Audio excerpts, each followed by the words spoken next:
അന്തരിച്ച സംവിധായകൻ M Mohan അന്ത്യാഞ്ജലിയേകി cinema ലോകം. സംസ്കാരം ഇന്ന് ഉച്ചയ്ക്ക് 12 മണിക്ക് എറണാകുളത്ത് വെച്ചാണ് നടക്കുക. രവിപുരം പൊതുശ്മശാനത്തിലാണ് സംസ്കാരം ചടങ്ങുകൾ.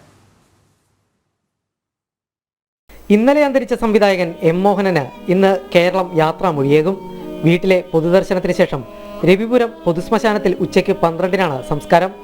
മലയാള സിനിമയ്ക്ക് നവഭാവമേകിയ സംവിധായകരിൽ പ്രധാനിയാണ് എം മോഹനൻ.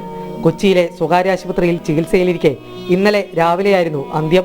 23 ചിത്രങ്ങൾ സംവിധാനം ചെയ്തിട്ടുണ്ട്.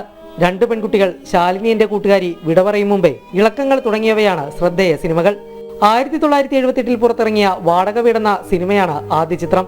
പിന്നാലെ വന്ന 2 പെൺകുട്ടികൾ, ശാലിനി എന്റെ കൂട്ടുകാരി, വിട പറയും മുമ്പേ, ഇളക്കങ്ങൾ തുടങ്ങിയ ചിത്രങ്ങൾ സംവിധായകൻ എന്ന നിലയിൽ മോഹനനെ അടയാളപ്പെടുത്തി.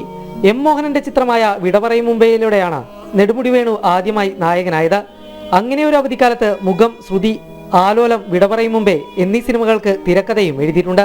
2005 പുറത്തിറങ്ങിയ ദ ക്യാമ്പസാണ് അവസാനം ഇറങ്ങിയ ചിത്രം. പ്രശസ്ത കുച്ചിപ്പുടി നർത്തകി അനുപമ മോഹനാണ് ഭാര്യ. പുരന്ദർ മോഹൻ, ഉപേന്ദ്ര മോഹൻ എന്നിവർ മക്കളാണ്. ജനം, കൊച്ചി.